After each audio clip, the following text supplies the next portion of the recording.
तो आप इविल को कैसे डिसाइड करेंगे? यानी how can you define evil objectively without God?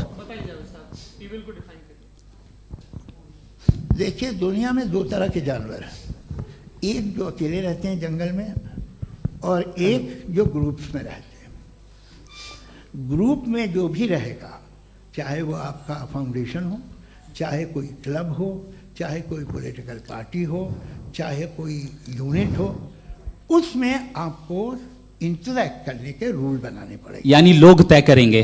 लोग तय करेंगे। अगर लोगों ने ये तय किया कि किसी का रेप करना सही है, आप जस्टिफाई करेंगे? नहीं, आपका फाउंडेशन तो ये हो गया ना कि लोग इविल डिसाइड करेंगे। नहीं नहीं नहीं, अरे दुनिया में ऐसे ग्रुप्स हैं जो रेप को जायज़ मानते हैं सर्टेन हालात में।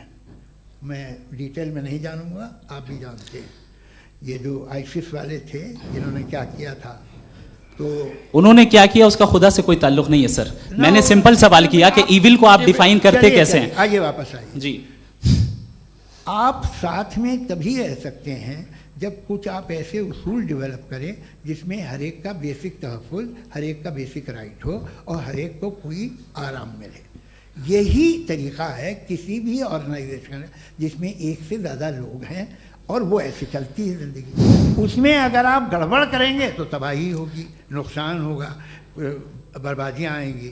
और अगर उसमें आप घर ले लीजिए ना, एक हस्बैंड है, एक वाइफ है, बच्चे हैं, वालदा भी हैं, दो बहनें भी हैं, एक भाई भी है। अब इसमें कोई निज़ाम आपको चाहिए साथ में रहने का, और एक दूसरे पे भरोसा रहे, एक दूसरे के बहीख्वाह हों, एक दूसरे की मदद करें, ऐसी जिंदगी। सर आपकी बात आ गई। आप ये कह रहे हैं कि लोग डिसाइड करेंगे क्या सही है क्या गलत है, यही है? मेजॉरिटी डिसाइड करेगी क्या सही है क्या गलत है? अरे भाई बिल्कुल। मेजॉरिटी अगर ये कहे कि नाजी जर्मनी के साथ जिस तरह मेजॉरिटी थी कि जेनोसाइड करना सही है, आप जस्टिफाई करेंगे? उस वक्त आपका ये सवाल सिर्फ उसके बाद क्लोजिंग। हाँ, उस वक्त प्लेनेट पे जो लोग थे, उनमें कितने लोग हिटलर को सही समझते? अच्छा, प्लेनेट की मेजॉरिटी तय करेगी सोसाइटी की नहीं। प्लेनेट की मेजॉरिटी गॉड के एग्जिस्टेंस को सही मानती है, आप क्यों नहीं मानते? ये हेलो हेलो हेलो, ये क्रॉस क्वेश्चन का राउंड यहाँ पर समाप्त होता है। और ये बड़ा अच्छा है कि इस तरह से फ्रेगमेंट कर दिया गया है ताकि जो मरकरी ऊपर जा रहा है नीचे जवाब दे दूं। जी। प्लेनेट की ज़्यादातर मेजॉरिटी कुछ दूसरे मजहबों के खुदा को मानती है। आप उन्हें क्यों नहीं? आप तो मेजॉरिटी की बात कर रहे हैं। अच्छा, ये क्लोजिंग आप ये कह रहे हैं इविल और गुड को डिसाइड मेजॉरिटी करेगी। मेजॉरिटी जो कर दे वो सही हो जाएगा। क्लोजिंग इसको जैसा आप ही लोगों ने तय किया है उसी फॉर्मेट को फॉलो कर लेते हैं। हाँ भाई, मैंने तो भले लोगों पे एतबार किया और तब मॉडरेशन तय किया। जी, आपके पास 5 मिनट का वक्त है, क्लोजिंग आर्ग्यूमेंट है, उसके बाद हम ऑडियंस से क्वेश्चन आंसर लेंगे जावेद साहब की क्लोजिंग आर्ग्यूमेंट के बाद। ओके, बहुत शुक्रिया जी।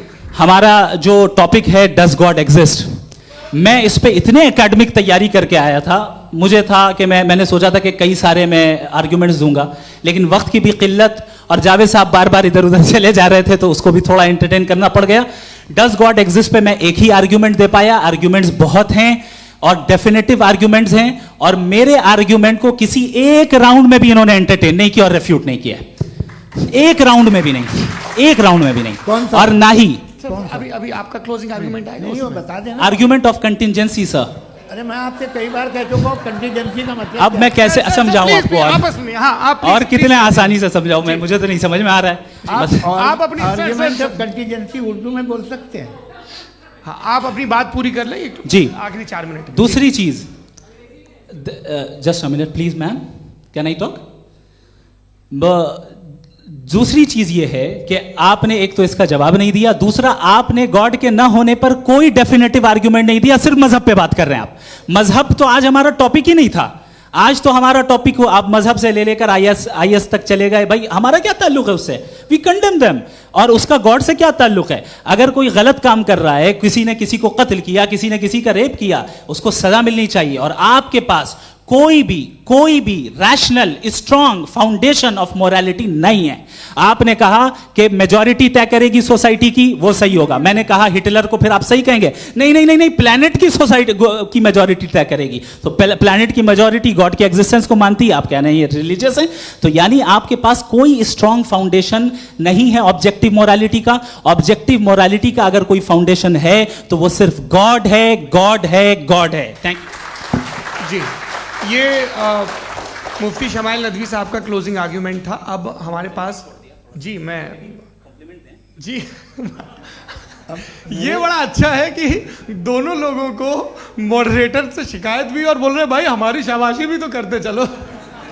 अब मेरी बात जी, आपके पास जावेद अख्तर साहब 5 मिनट का वक्त है। ये आपका क्लोजिंग आर्ग्यूमेंट है, टाइम रीसेट कर दें जी। देखिए, बहुत सारी बातें हैं। गॉड का डेफिनेशन दुनिया के किसी भी रिलीजन में है कि वो ओमनीपोटेंट है, ओमनीप्रेजेंट है, he is just, he is kind, he loves you and so on. मैं जब दुनिया देखता हूँ तो मुझे कोई ऐसा सुप्रीम पावर यहाँ दिखाई नहीं देती है जो इंसान की बहबूदी के लिए कुछ कर रही हो, कमज़ोर को बचा रही हो, मदद कर रही हो, जालिम को पीछे हटा रही हो। मैं नहीं देखा, तारीख़ में नहीं। एक तो अगर है और ये देख रहा है तमाशा, तो उसका होना न होना बराबर है। दोयम ये कि ये जो है, जब आप ये कहते हैं कि कायनात जिसकी कंटिजेंसी है, मैं देखिए वो लफ्ज़ इस्तेमाल किया मैं, तो ये कैसे हो सकती है भाई? और फ़ौरन आप सरेंडर कर देते हैं कि जाहिर है कि इसका बनाने वाला तो इससे 10,000 गुना ज़्यादा कॉम्प्लिकेटेड होगा। उस पर आपके होने पे कोई इतराज़ नहीं है। उसे वो टाइमलेस है, वो पहले से था, टाइम तो बहुत बाद में आया। ये सब आप मानने को तैयार है जिसका आपके पास कोई सबूत नहीं, आपके पास कोई रीज़न नहीं है। आपकी तारीख क्या है मज़हबों की? बिलीफ की, जो खुदाओं का बिलीफ है, ये कॉन्स्टेंटली गलत साबित होता रहा है। मतलब आप कहें कि अरिस्टोटल के ज़माने में तो सब जाहिल थे, वो भी इतने ही यकीन से खुदा पे यकीन रखते थे, जो अब नहीं रहा। ये भी नहीं रहेगा, आप लिख लीजिए। और इसके आसार आपको दुनिया में दिखाई देना शुरू हो चुके हैं। ये बहस क्या आज से 100 साल पहले इस तरह हो सकती थी? यहाँ तक तो आपको हम ले आए हैं। तो सर अरे इनको मदद की ज़रूरत नहीं भाई, ये सेल्फ सफिशिएंट आदमी है, आप क्यों इनकी मदद कर रहे हैं? Sir please. तो ये जो है तमाम बातें अपनी जगह हैं। ये एक पैकेज है। आप अकेले, कोई आदमी ऐसा नहीं जो सिर्फ गॉड को मानता हो। उसके साथ बहुत पैराफर्नेलिया आता है, अलग अलग पैराफर्नेलिया आते हैं। They have always created chaos in the society. मैं तो आपको सीधा ऑफर देता हूँ कि दुनिया में 10 इम्पॉर्टेंट बिलीव्स हैं। आप एक मानते हैं, 9 नहीं मानते, 9 में आप एथियस्ट हैं, 9 को आप बिल्कुल रीजनेबली मेरी तरह देखते हैं। तो 90 मजहबी आदमी भी 90% एथियस्ट है, वो दूसरे खुदा नहीं मानता, एक खुदा मानता है अपना वाला, बाकियों को कहता है गलत है। अगर आप मानना ही बंद कर दें तो आपका 10% चांस है कि आप सही हैं और 90% चांस है कि आप गलत हैं। मेरा मशवरा है, आप मानना छोड़ दिए तो 50% चांस होगा कि आप सही हैं और 50% चांस होगा, 40% आप गेन करेंगे बाय बिकमिंग एन एथियस्ट।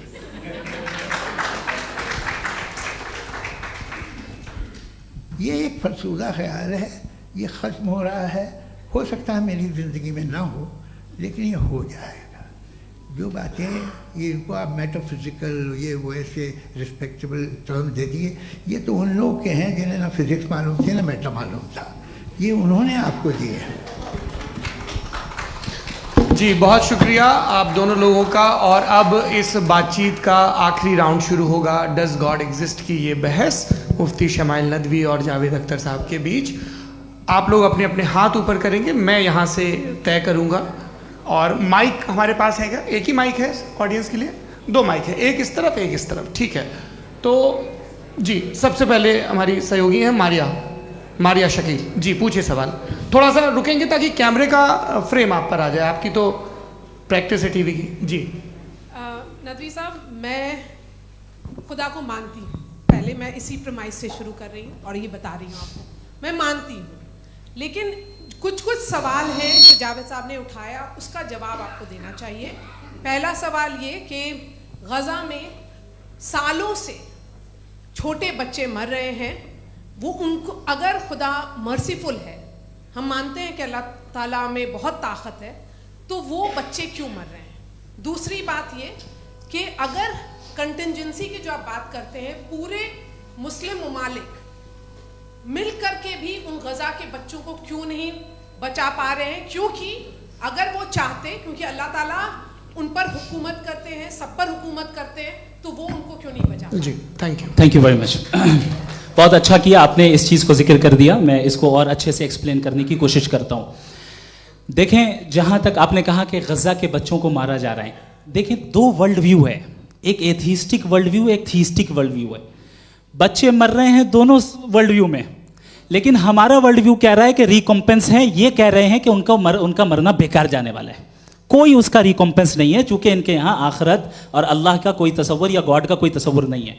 आपने ये सवाल किया कि गॉड मर्सीफुल है, क्यों नहीं रोकता? ये मैंने बताया कि ये मिसकंसेप्शन है लोगों के दरमियान कि गॉड को सिर्फ मर्सीफुल और ओमनीपोटेंट समझते हैं। गॉड के सिर्फ यही दो एट्रीब्यूट्स नहीं हैं, गॉड के कई सारे एट्रीब्यूट्स हैं, उनमें से अल हकीम भी है, उनमें से ऑल वाइज भी है, ऑल नोइंग भी है। लिहाजा अगर इस दुनिया में किसी को तकलीफ आ रही है और गॉड उसको नहीं रोक रहा है, वो इसलिए नहीं रोक रहा है चूंकि इंसानों को फ्री विल दिया गया है। ठीक इसी तरीके से अगर एक डॉक्टर किसी छोटे बच्चे को इंजेक्शन लगा रहा है, उसे तकलीफ पहुंच रही है, उसके लिमिटेड पर्सपेक्टिव के एतबार से यह गलत हो रहा है और डॉक्टर बुरा है। लेकिन जब आप ब्रॉडर पिक्चर को देखेंगी, आपके और हमारे पास सिर्फ एक पिक्सल है, हमें इतना नजर आ रहा है कि गजा में कत्ल हो रहा है, लेकिन इसके पीछे कितना रिकॉम्पेंस उनको मिलने वाला है, पूरा पिक्चर गॉड के पास है। तो एक पिक्सल से आप पूरे पिक्चर को कभी भी जज नहीं कर सकती। आप इसमें कुछ जोड़ना चाहेंगे? आपको कुछ बोलना है इसमें? भैया आपने बहुत अच्छा जस्टिफिकेशन दिया। या आप वो जो वहाँ के प्राइम मिनिस्टर इजराइल के, उन्हें भेजिए, वो बहुत खुश होंगे। आप जस्टिफिकेशन दे देना कि अगर गॉड नहीं है तो बच्चे क्यों मर रहे हैं, आप बताएं। वो ये सवाल पूछ रहे हैं कि अगर आप ईश्वर का अस्तित्व नहीं मानते हैं तो उन बच्चों की मौत को आप कैसे इंटरप्रेट करते हैं?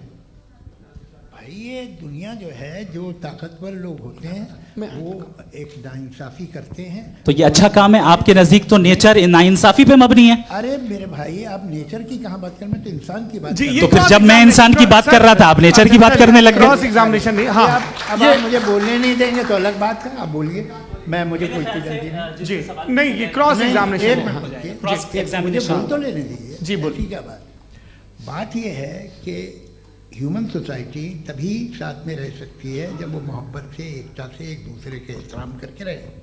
इसके अलावा पॉसिबल नहीं है, अकेले तो इंसान रह नहीं सकता। वहाँ पर कुछ लोग हैं जो फाउल करते हैं, वो फाउल हम हमेशा से तारीख में होता आया है। आज ये हो रहा है, जो हो रहा है बहुत बुरा हो रहा है, बहुत जालिमाना है, बहुत जाबराना है।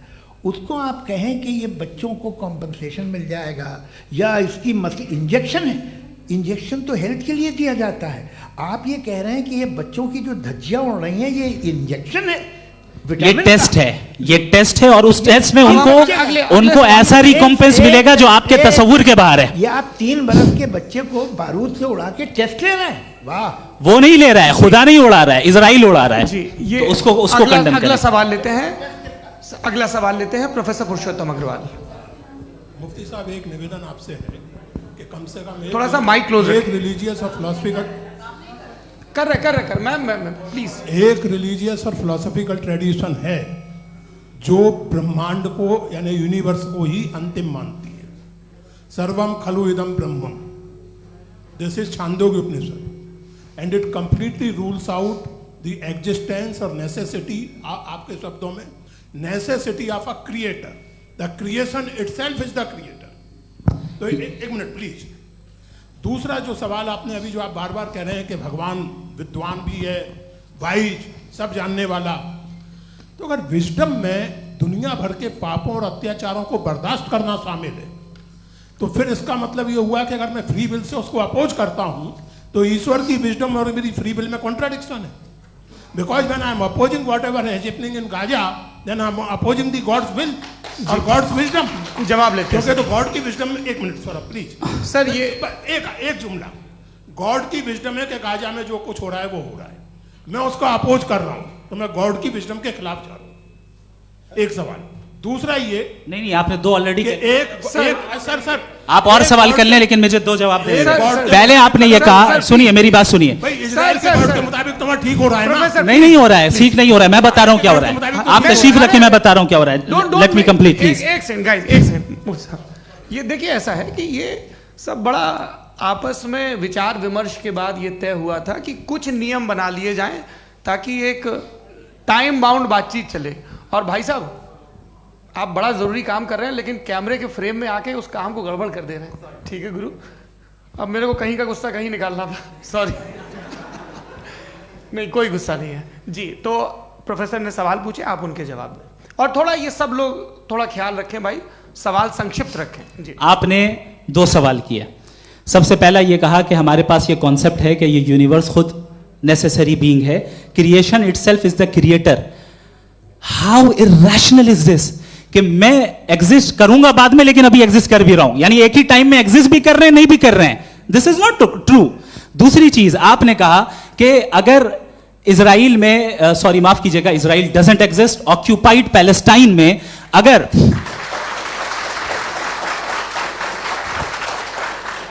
ऑक्यूपाइड पैलेस्टाइन में बच्चों को मारा जा रहा है फ्री विल की वजह से और गॉड नहीं रोक रहा, ये कॉन्ट्रडिक्शन है। ये बताइए कि एक एग्जाम में एक बच्चा गलत आंसर लिख रहा है, सुनिए, एग्जामिनर चाहे तो रोक सकता है, क्यों नहीं रोक रहा है? ये कॉन्ट्रडिक्शन है, ये कॉन्ट्रडिक्शन नहीं है। माइक नहीं सर, ये आपस में जी, ये क्या आपका सवाल? माइक दीजिए। फ्री विल दिया गया है टेस्ट के लिए, अकाउंटेबिलिटी के लिए। अगर फ्री विल नहीं होता तो आप कहते हैं हमें रोबोट बना दिया गया। नॉट मिसरिप्रेजेंट माय पोजीशन, आपकी जो भी पोजीशन, मैं अपनी फ्री विल के नाते, अपने ह्यूमन विजडम के नाते गाजा में हो रही अत्याचार का विरोध करता हूं। बिल्कुल करना चाहिए। आपके हिसाब से मैं गॉड की विजडम का विरोध कर रहा हूं? बिल्कुल नहीं, समाज हो रहा है गॉड की, बिल्कुल भी नहीं, बिल्कुल भी नहीं। उसका वहां पर गाजा में कत्ल होना ये इंसानों के गलत इस्तेमाल का नतीजा है, फ्री विल के इस्तेमाल का नतीजा है। गॉड इसका हुक्म नहीं देता, उससे रोकता है। यही तो मसला है ना, आपके लिए कॉन्सेप्ट क्लियर है? नहीं भाई, आपने तो बताया था इंजेक्शन लगाने से बच्चे को तकलीफ होती है, ये इंजेक्शन लगा। सर आप ऐसे रेटोरिक स्टेटमेंट दें तब तो कोई मसला नहीं, आपने समझते बोला कि रहेंगे। Injection this is a rhetoric statement, this is not a logical argument sir. I am sorry, I am sorry. आखिरी 30 मिनट बड़े मुश्किल होने वाले हैं जी। मुफ्ती साहब आगे बैठे हैं, इनको माइक दीजिए। हाँ तरुण, माइक आप अपने पास रखिए, आपको कैमरे का फ्रेम पता है जी। सबसे पहले दोनों को मुबारकबाद। एक सर अपना आप नाम बता दें। आप अमेरिका में शिकागो में रहते हैं, इतना मुझे याद है। बताया आपको, यासिर नदीम अलवाजदी मेरा नाम है। जावेद सर आपसे एक क्वेश्चन है इन्फिनिट रिग्रेस के ताल्लुक से। एक हाइपोथेटिकल सिनेरियो है, मसलन अगर आप सर माइक थोड़ा सा प्लीज क्लोज रखें। ओके जी। अगर आप शायर इसलिए हैं कि आपके कोई उस्ताद शायर थे, और वो इसलिए शायर थे कि उनके कोई उस्ताद शायर थे, और इसी तरीके से हम माजी में पीछे चलते चलते चले जाएं और कहीं ना रुके, तो माफ कीजिएगा आप कभी शायर नहीं हो सकते। लेकिन आप शायर हैं, आपका शायर एग्जिस्ट करता है, इसका मतलब ये है कि आप कहीं ना कहीं रुके हैं। तो मेरा सवाल ये है कि क्या आप इन्फिनिट रिग्रेस ऑफ कॉजेस को लॉजिकल फैलेसी मानते हैं या नहीं मानते? हाँ या ना? मैं इन्हें लॉजिकल फैलेसी नहीं मानता हूँ, लेकिन मेरा प्रॉब्लम यह है कि जब मैं नहीं मानता हूँ तो I will continue with this logic जो फैलेसी नहीं हो। आप एक जगह रुक जाते हैं जाके, आप कहते हैं ये गेंद कैसे बनी, ये जजीरा कैसे बना, ये समंदर कैसे बना, ये ज़मीन कैसे बनी, और अचानक गॉड पे जाके आपको ब्रेक लग जाता है।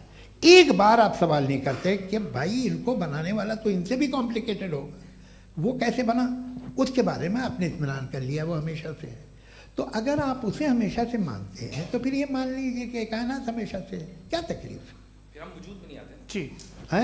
हम मौजूद नहीं। अच्छा सर क्यों नहीं हो सकता? मैं बताऊंगा प्लीज। जैसे मैंने मिसाल दी आपके शेर, आपका शेर कभी वजूद में ना आता अगर शायर इसी तरह चलते रहते हमेशा। जी माइक मेरे ख्याल से एक सेकंड, इन्फिनिट रिग्रेस का कॉन्सेप्ट क्लियर नहीं हो पाया, ऐसे रहने दें, लेट्स मूव ऑन सर। ठीक है। हाँ थोड़ा सा मॉडरेटर का भी ख्याल रखें। नहीं आपने तो रखा है, आपने रखा है। यहाँ पे गौहर रजा साहब हैं, वो भी एक सवाल पूछना चाहते हैं। माइक यार नीचे से ऑन कर दिए, नीचे। पहले तो ये कह दूं कि मैं उन बच्चों से शर्मिंदा हूं जिनको गज़ा में कत्ल किया गया, क्योंकि हमारे होते हुए कत्ल किया गया। लेकिन उससे ज़्यादा शर्मिंदगी इस बात से हुई कि मुझे लगा कि मुफ्ती साहब उसको जस्टिफाई कर रहे हैं। बिल्कुल भी नहीं, आप बहुत ही गलत मुझे बात लगा मैं गलत हो सकता हूँ। बिल्कुल गलत मैं है। सवाल पूछ रहा हूँ, सवाल मैं देखिए, सवाल अगर पूछ एक- रहा हूँ। एक- एक- मैं एक- जावेद भाई गौर से साहब, एक डिसएग्री सेकंड, गौर करता साहब, हूँ। एक सेकंड देखिए, अगर देखिए ऐसा एक सेकंड आप सर वेट, अरे आप कुछ मेरे पहले मुझे अपनी बात कह लेने दीजिए। अगर ऑडियंस तय करेगी तो फिर मॉडरेटर का मतलब नहीं। मेरा आप सबसे ये कहना है, ये बहस दो लोगों के बीच में है, एक तरफ मुफ्ती साहब, एक तरफ जावेद साहब। पिछले 1.5 घंटे से ये लोग अपने अपने तर्क रख रहे हैं। आपकी इनसे इत्तेफाकी हो सकती है, ना इत्तेफाकी हो सकती है।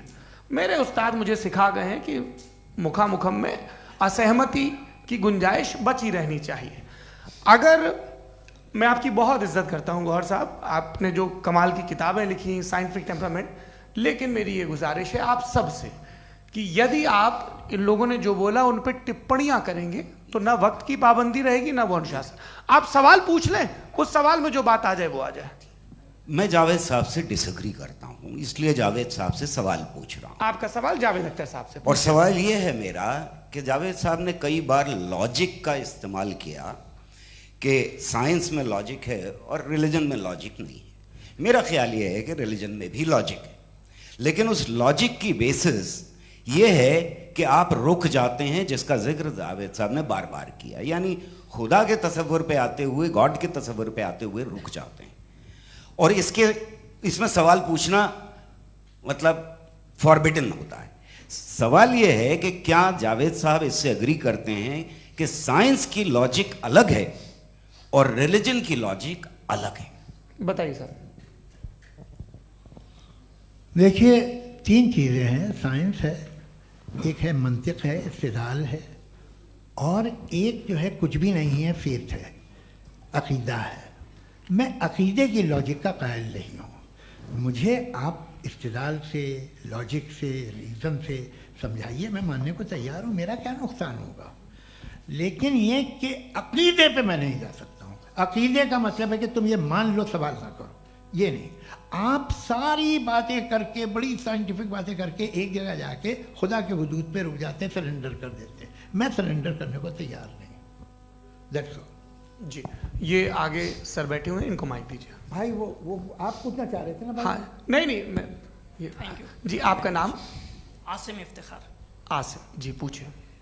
सर, जावेद सर से सवाल है कि आपने अपने क्लोजिंग माइक थोड़ा करीब रखिए। अपने क्लोजिंग स्टेटमेंट में ये बात कही थी कि मज़हब का जो फ्यूचर है वो ज़्यादा दिन नहीं जाने वाला है, लेकिन मैं देख पा रहा हूँ कि जो ऑक्सफोर्ड यूनिवर्सिटी की एक स्टडी है 2011 में हुई है, जिसके 50 एकेडमिशियंस ने इसको अंजाम दिया था, उसमें वो ये कहते हैं कि जो फेथ इन गॉड है वो इनबिल्ट है ह्यूमन नेचर के अंदर, जिसको हम कहते हैं फितरत के अंदर शामिल है वो। और वो ये कहते हैं कि अगर कोई ये समझता है कि मज़हब को वो ख़त्म कर देगा तो ये उसकी गलत फहमी है। तो आप इसके बारे में, इस स्टडीज़ के बारे में क्या कहते हैं? ठीक है। मैं उनसे एग्री नहीं करता हूँ। वो कौन से प्रोफेसर होंगे? ऐसा उनके क्या पास डेटा है, इन्होंने डेटा के बेस होगा। डेटा क्या हो सकता है? फ्यूचर का डेटा तो नहीं हो सकता ना उनके पास। प्रेजेंट का डेटा हो सकता है। डेटा आपने सुना 100 साल पहले का बाद का डेटा? मैंने तो नहीं सुना आज तक। तो आज उनकी ये राय है और होगी राय, ठीक है। दुनिया में तरह तरह की राय है लोग, लेकिन मैं समझता हूँ कि वक्त के साथ इंसान ज़्यादा से ज़्यादा रीज़नेबल और लॉजिकल होता जा रहा है। आज आप देखिए वेस्टर्न यूरोप में क्या परसेंटेज है नॉन बिलीवर्स की? बहुत हाई। वहाँ चर्च खाली पड़े होते हैं। तो अल्टीमेटली तो इंसान कोई ऐसी बात बहुत अरसे तक नहीं मान सकेगा, चाहे गलत या सही, जो उसे, उसके दिमाग को, उसके जहन को, उसकी लॉजिक को अपील न करे। वो कह रहे हैं तो ऑक्सफोर्ड के होंगे तो कैम्ब्रिज के होंगे, तो मुझे क्या लेना देना। उनका डेटा मुस्तकबिल का नहीं हो सकता है। जी, दीपक, हाँ पूछिए। मैं आऊँगा अभी, पीछे की साइड भी आऊँगा, माइक वहीं भेजूंगा 2-3 साल के लिए। जी जावेद साहब, आपसे सवाल है। नमस्ते अरे भाई, सर, अगर आप ही लोग तय करना है तो फिर 200 लोग तय कर लें। ये एक साहब पूछ नहीं रहे सर, हैं। Please don't do this sir. Sir, everybody has a right sir, but we can only take Okay. Selected questions. No no sir, अरे ये भाई, यंग लोग आराम भी से। हैं तो इनकी ये एक अब बात उतने यंग, सुनिए। भाई आप यंग हैं कि नहीं हैं? एक मिनट, वो कह रहे हैं वो भी आएंगे, यंग हैं पूछ रहे हैं ना साहब। भाई। आप उनकी नौजवानी पर दावा उनको ही करने थे। हाँ मुफ्ती साहब, आप यंग, हाँ पूछे। अरे भैया, सर, मेरा सवाल ये है। कुछ इनसे भी तो पूछो।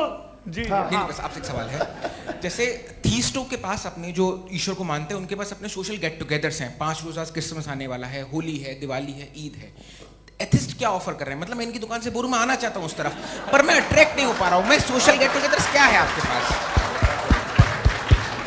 वो ये कह रहे हैं कि जो धार्मिक लोग हैं, अलग अलग धर्म के लोग, उनके उत्सव त्योहार कॉन्ग्रेगेशन बहुत हैं। अब आपको मैं एक सुनाता हूँ, यहाँ हिस्टोरियन भी बैठे हैं। मृदुला जी आप बताइएगा सही है कि नहीं। ये एक कॉन्स्टेंटाइन एक ग्रीक रोमन बादशाह था जो क्रिश्चियनिटी आने के 400 साल बाद उसने डिसाइड किया कि मैं क्रिश्चियन हो जाऊंगा, मेरी पूरी स्टेट कैंसिल हो जाएगी। उस ज़माने में ऐसे ही होता था, राजा जो धर्म इख्तियार करता था वो जनता भी कर लेती थी, इसलिए कि वो हो गया था बैंकक्रप्ट। और उसे जो मेडिटेरियन कोस्ट के रिच क्रिश्चियन वो थे मर्चेंट, उससे पैसा चाहिए था। तो उसने कहा यार क्रिश्चियन हो जाओ। तो उसने अपने वजीर से कहा कि भाई ये हिस्ट्री है कि अब हम लोग क्रिश्चियन हो जाते हैं। कहले सर हो जाएंगे, कोई प्रॉब्लम नहीं है, लेकिन एक प्रॉब्लम ये है कि 17 दिसंबर से 25 दिसंबर तक जो पेगन फेस्टिवल होता, जो पेगन जो फेस्टिवल होता है वो बंद हो जाएगा, इसलिए कि हम क्रिश्चियन हो गए तो होगा नहीं। तो वो बच्चों को बहुत बुरा लगेगा, पब्लिक को बहुत इन्जॉय करते हैं, खासतौर से 25 को मेन डे। उसने कहा हाँ ये तो सही कह रहे हो, ये जीसस क्राइस्ट की पैदाइश कब थी? कहते साहब वो अप्रैल में थी। नहीं कट करो, वो 25 दिसंबर को है। ये हकीकत है जी। और 400 साल बाद क्रिश्चियनिटी के अप्रैल से दिसंबर ले आए, और इसलिए कि यहाँ पेगन फेस्टिवल होता था। अब मनाते हैं आप आराम से। ये जो सारे फेस्टिवल हैं ये रिलीजन से, हर एक को एक इंटरटेनमेंट डिपार्टमेंट चाहिए होता है अपनी कंपनी चलाने के लिए। तो ये रिलीजन नहीं, ये सेकुलर त्यौहार थे जिन्हें रिलीजन्स ने ले लिया है। ये मौसम के थे, फसलों के थे, किसानों के थे, उसको आपने लेकर रिलीजियस रंग दे दिया। ये कोई रिलीजन से थोड़ी आए हैं आप। अच्छा हमें देखिए, हम तो मुल्द हैं, हम ईद मनाते हैं, हम दिवाली मनाते हैं, हम होली मनाते हैं, हम क्रिसमस मनाते हैं। बम्बई की फिल्म इंडस्ट्री की सबसे बड़ी होली हमारे घर में होती है, सबसे बड़ी ईद हमारे घर में होती है। वो हमारे सोशल वो है, हमारे हेरिटेज है। ऐसा थोड़ी है कि we will throw the baby along with the water. ये तो अच्छी चीज़ है, इन्हें रखो, जो बेकार है फेंक दो। जी हाँ हेलो जी, मेरा सवाल नादवी जी से है। जैसा कि आपने बोला कि गॉड टाइम के भी परे हैं और गॉड इतनी कॉम्प्लेक्स चीज़ है कि उसे ह्यूमन माइंड समझ नहीं सकता, और गॉड ने अर्थ पे फ्री विल भी दे दी है, तो आप अपना वक्त ज़ाया क्यों कर रहे हैं गॉड के बारे में बात करके? अपन को तो बात करनी चाहिए कि सोसाइटी को बेहतर कैसे करें। जी मैं गॉड वही बताता है सोसाइटी को कैसे बेहतर करें। अभी मैं आपका जवाब देता हूँ। आपने कहा कि टाइम पे वो एग्जिस्ट नहीं करता, सो नहीं, मेरा सवाल ये है कि जैसा आपने बोला कि गॉड बहुत ही कॉम्प्लेक्स चीज है। मैंने कहा ही नहीं कि कॉम्प्लेक्स है, तो आपके अल्फाज हैं। कॉम्प्लेक्स का लफ्ज गॉड के लिए सुइटेबल नहीं है। क्यों? क्योंकि कॉम्प्लेक्स वो चीजें होती हैं जो ऑब्जेक्ट हो। God is not an object जिसको आप इंस्ट्रूमेंट के जरिए लेबोरेटरी में जाके टेस्ट करें, oh it's very complex. No, वो कोई कार का इंजन नहीं है। वो फिलोसॉफिकली नेसेसरी बीइंग ऐसी बीइंग है जो सिंपल बीइंग है। हाँ, आप उसको मुकम्मल तौर पे उसकी तमाम हिकमतों को जान ले और हर चीज को जान ले, ये पॉसिबल नहीं है, क्योंकि वो ऑल वाइज है, आप ऑल वाइज नहीं है, और वो खुदा है, वो आपको सारी चीजें बता दे, ये जरूरी नहीं। मेरा सवाल ये नहीं था, मेरा सवाल ये था कि जब गॉड इतना परे है इस दुनिया से कि उसने अर्थ पे फ्री विल भी दी है, हम सब ह्यूमंस की फ्री विल है, और जो सोसाइटी में हो रहा है वो अपन लोग डिसाइड करेंगे, तो अपन लोग डिसाइड नहीं करेंगे ना, अपन लोग डिसाइड नहीं करेंगे। गॉड जो है, गॉड ने वो उसकी जात, उसकी एग्जिस्टेंस टाइम एंड स्पेस से परे है, लेकिन वो हमारा टेस्ट ले रहा है, और उसी गॉड ने हमें बताया कि तुम्हें क्या करना है क्या नहीं करना है, तो जाहिर है उस गॉड की बात सुनेंगे ना हम। जी, वो पीछे एक चश्मा लगाए जो मैम खड़ी हैं, उनको दीजिए। हाँ आप जी जी बिल्कुल आएंगे। देखिए मैं कोशिश कर रहा हूँ सब तरफ जाने की। हाँ उनको दीजिए माइक। जी हेलो सर, मैं ओमनी प्रेजेंट नहीं हूँ, टाइम पाबंद हूँ, और जहाँ तक कोशिश कर सकता हूँ करूँगा। जी अपना नाम बताइए। मेरा नाम उर्सुला है, मैं दिल्ली यूनिवर्सिटी की एक स्टूडेंट हूँ और मैं स्टूडेंट फेडरेशन ऑफ इंडिया से हूँ। मेरा सवाल मुफ्ती जी से है कि इस हॉल के इस कमरे में बैठ के हम लोग रेप की मोरालिटी के बारे में फिलोसफिकली बात तो कर सकते हैं, बट असलियत ये है कि रोज़मर्रा की ज़िंदगी में औरतें रेप के थ्रू गुजरती हैं, और हम लोग सिर्फ नंबर्स पे इस तरह नहीं देख सकते, क्योंकि कितनी औरतें हैं इन कंट्रीज़ में जहाँ पे आप बता रहे हैं कि केसेस कम हैं, जिनका एक्सेस है कि वो जाके केस फाइल कर सकें। कितनी औरतें हैं जो जिनको काम करने की आज़ादी है उन कंट्रीज़ में। यूरोप में ये आज़ादी आ गई, यूरोप में ये रूल्स आ गए, तो हम आज उसके बारे में बात कर पा रहे हैं। जी, जवाब। आपने ये कहा कि कमरे में बंद होकर हम लोग इस पर फिलोसफिकली बात कर सकते हैं, लेकिन हकीकत में क्या हो रहा है, वो ग्राउंड लेवल पे क्या हो रहा है, जो बहुत गलत हो रहा है, और वो सफ़र कर रही हैं। आई एग्री, बहुत गलत हो रहा है, और जो गलत हो रहा है उसको हमें रोकना है। और क्यों रोकना है, वो गलत क्यों है, हमारे पास इसका ऑब्जेक्टिव फाउंडेशन है, इनके पास उसका ऑब्जेक्टिव फाउंडेशन नहीं है। मैं ये कहना चाह रहा हूँ कि जहाँ पे भी जुल्म हो रहा है, जहाँ पे भी औरत पे जुल्म हो रहा है, या उसकी इज्जत लूटी जा रही है, या उसे तकलीफ पहुँचाई जा रही है, और सिर्फ औरत नहीं, किसी इंसान के ऊपर भी जुल्म हो रहा है, तो उसके खिलाफ खड़ा होना, ये मॉरलिटी हमारे पास गॉड के पास से आई है। वरना जावेद साहब तो कह रहे हैं कि जो है मेजॉरिटी डिसाइड करेगी, तो मेजॉरिटी तो कभी भी बदल सकती है। क्या आप हाँ। ये थोड़ी सी आपको गलतफहमी है। मैं अगर मेरे जुमले से ये मजमून निकला या मैंने कहा, तो ये जुमला मैं वापस लेता हूँ। ये मेरा मतलब ही नहीं था कि मेजॉरिटी डिसाइड करेगी। मेजॉरिटी डिसाइड करे तो दुनिया में बड़ी, वैसे आपने कहा था ये जुमला। अच्छा, हो सकता है, मैं मान रहा हूँ, बाद में रिकैप कर लेंगे। अरे एक सेकंड, मैं अपनी एक्सप्लेनेशन दे रहा हूँ।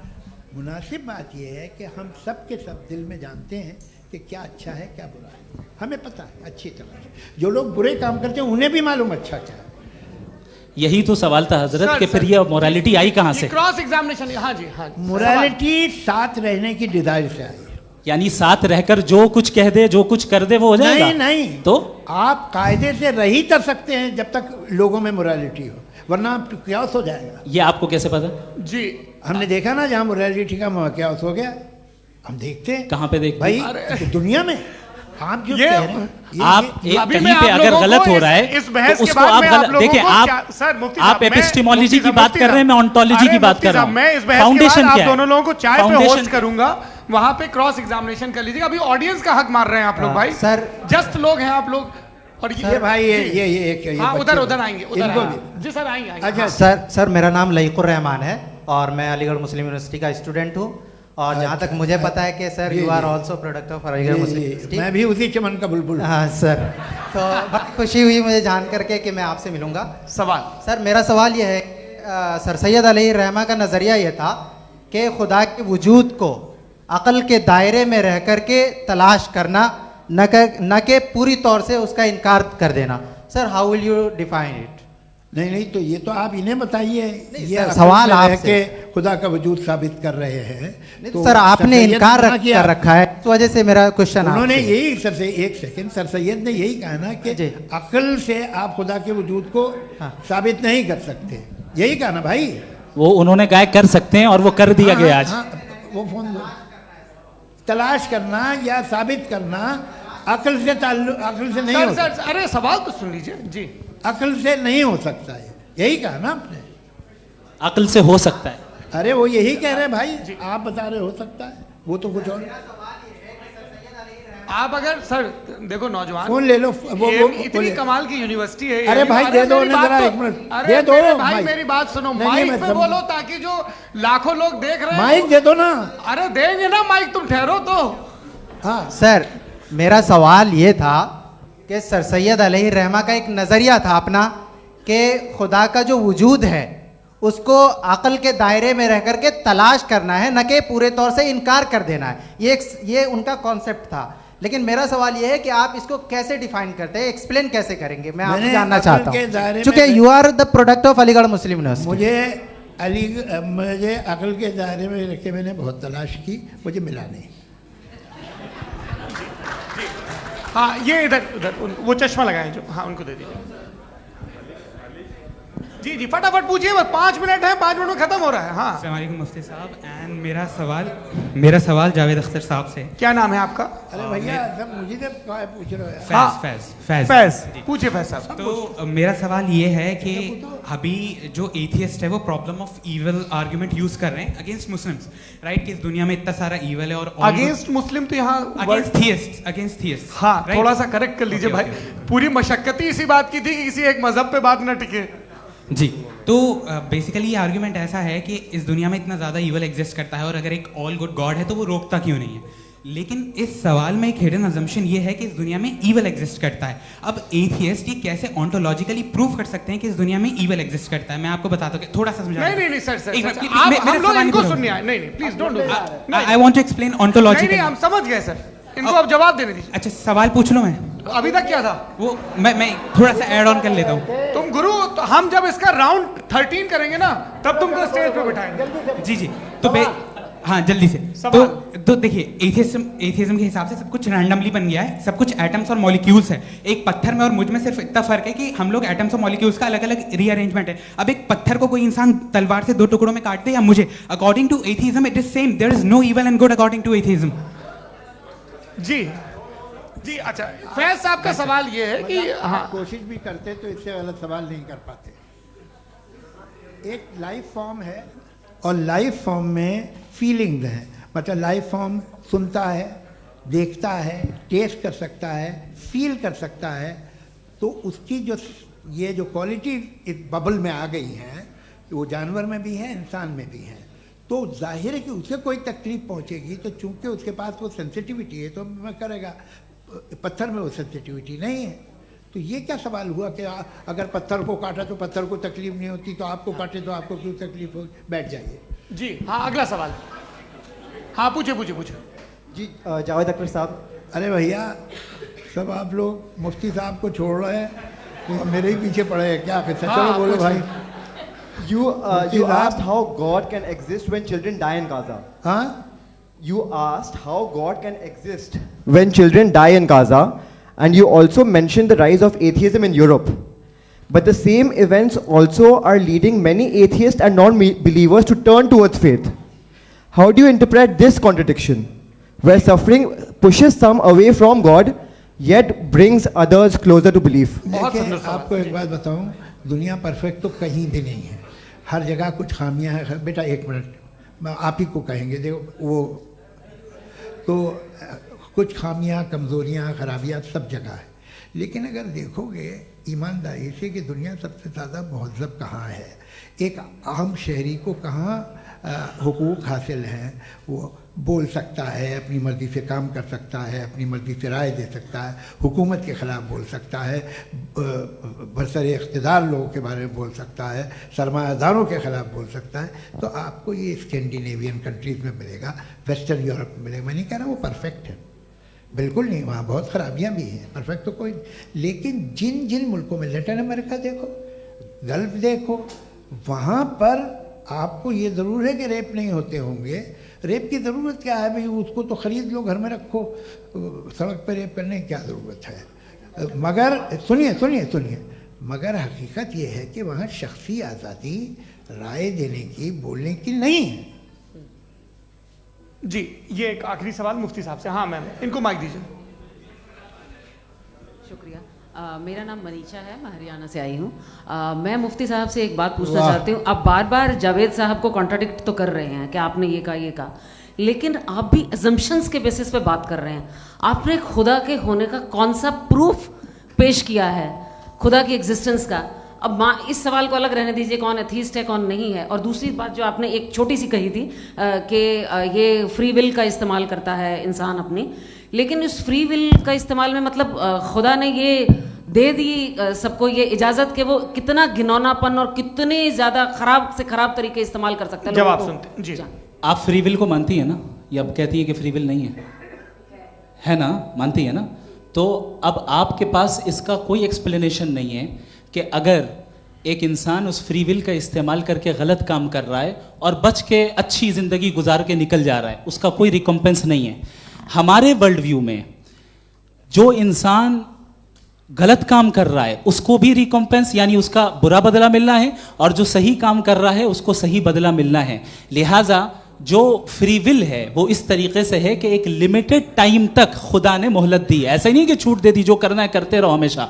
वक्त आएगा जब एग्जाम का टाइम खत्म होगा तब रिजल्ट आएगा, दौराने एग्जाम जबरदस्ती आपको नहीं बताया जाएगा। अरे भाई एक सेकंड, जी, एक सवाल मुफ्ती साहब से मेरा, सर, मुफ्ती साहब से जी, एक जी, सवाल। हाँ, मैम, एक सेकंड रुक जाइए, आपसे फोन, आप इसके बाद आपसे पूछिएगा, माइक यहीं छीन रहेंगे चुका। वो, हाँ, बोलिए। मैं मुफ्ती मैम, साहब एक एक ही सेकंड। सवाल करता हूँ कि अगर जो हो रहा है फ्री विल से हो रहा है और एक दिन बरोज़ क़यामत इंसाफ होगा मैशर में वगैरह वगैरह, तो दुआ क्यों मांगते हैं लोग? दुआ मांगते हैं इसके मतलब है अभी भी उसने ये डिपार्टमेंट रखा है कि मैं रोज़मर्रा की ज़िंदगी में इंटरफेयर बिल्कुल कर बिल्कुल सकता हूं। He can. तो तुम कैन हो, तुम मुझे नौकरी दिला देते हो, मेरे बेटे को ग्रीन कार्ड दिला देते हो, और 45,000 बच्चे मरते उन्हें रोकते नहीं हो।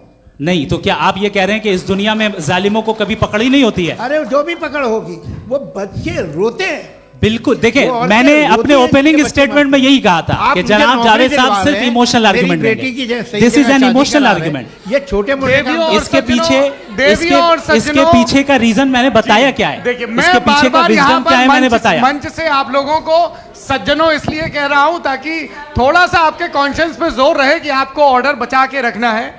वक्त तय हुआ था, ये वक्त पूरा हुआ, आपने इतने धैर्यपूर्वक सुना, मैं आप सबका बहुत बहुत शुक्रगुजार हूं। यदि इन दोनों विद्वानों की इच्छा होगी तो कभी हम इस बातचीत का राउंड 2, राउंड 3, यही तो देखिए खूबी है इंसान की कि बहस मुबाहसे में वो पड़ा रहता है।